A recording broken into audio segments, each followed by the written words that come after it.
આજે આપણે એક્સટેન્શન બોર્ડને ચેક કરવાની રીત જોવાના છે. એક્સટેન્શન બોર્ડનું વાયરિંગ તમે કરીને આવો પછી કઈ રીતે એને ચેક કરો તો એના માટે આપણને એક મલ્ટીમીટરની જરૂર પડશે. મલ્ટીમીટરની અંદર એક પ્રોવિઝન હોય છે કે એની અંદર તમને રેઝિસ્ટન્સ માપી શકો, જેની અંદર બીજો ઓપ્શન હોય છે કન્ટિન્યુટીનો. એટલે જ્યારે તમે આ રેઝિસ્ટન્સ ઉપર લઈ જશો અને પછી અહીંયાથી સિલેક્ટનું બટન દબાવશો તો આવી એક કન્ટિન્યુટીનો સિમ્બોલવાળો આવશે.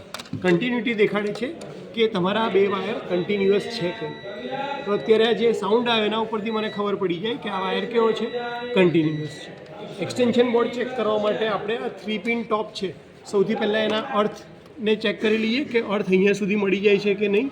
તો એક મેં અર્થ ઉપર કનેક્ટ કર્યો અને બીજો હવે હું ક્યાં કનેક્ટ કરીશ, અહીંયા અર્થિંગમાં. એટલે જો તમારો વાયર કન્ટિન્યુઅસ હશે બ્રેક વગર તો અહીંયા બીપનો સાઉન્ડ આવશે. એટલે અહીંયાથી આ અર્થિંગ બરાબર છે, આ બરાબર છે, આ બરાબર છે અને આ પણ બરાબર. ચારે જગ્યાએ અર્થિંગનો સાઉન્ડ આવે એનો મતલબ આ અર્થિંગ જેવો તમે પ્લગમાં નાખશો આ બધા પોઈન્ટને અર્થિંગ મળી જશે. હવે આપણે ન્યુટ્રલની વાત કરીએ તો જનરલી હંમેશા રાઈટ હેન્ડ સાઈડવાળો ન્યુટ્રલ હોય. આપણે ન્યુટ્રલ ટુ ન્યુટ્રલ ચેક કરી લઈએ.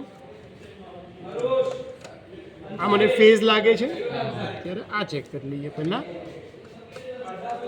તો અહીંયાથી ન્યુટ્રલ આ બાજુ છે, આ ન્યુટ્રલ છે, આ ન્યુટ્રલ છે, આ ન્યુટ્રલ છે અને નીચેવાળો પણ ન્યુટ્રલ હશે એવું અત્યારે માની લઉં છું. અચ્છા, આપણે કન્ફર્મ જ કરવું હોય તો આપણે એક પેન નાખી દઈએ અંદર. સર ટેસ્ટ એક મિનિટ. તો આ ન્યુટ્રલ અહીંયા પણ આવી જાય છે. તો આપણે ફેઝ માટે પણ એવી રીતે રાખી દઈએ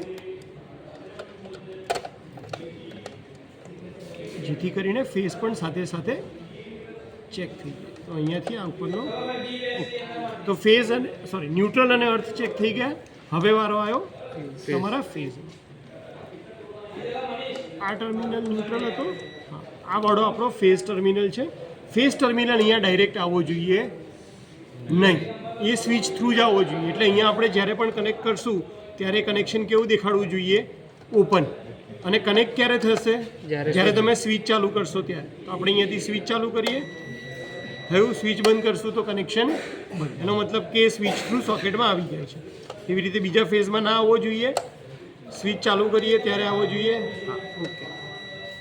એવી જ રીતે ત્રીજામાં ત્રીજી સ્વિચ ચાલુ કરીએ ત્યારે આવવો જોઈએ, બંધ હોય ત્યારે ના અવાજ આવવો જોઈએ.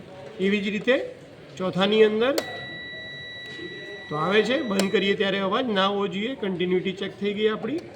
અને એવી જ રીતે અહીંયા આપણો ફેઝ. તો આ ક્યારે આવશે, અત્યારે નથી આવતો. 16 એમ્પિયરની સ્વિચ ચાલુ કરશું ત્યારે આવશે. તો આનો મતલબ કે આપણું આખું જે વાયરિંગ છે એક્સટેન્શન બોર્ડનું એ કમ્પ્લીટ છે. ખ્યાલ આવી ગયો.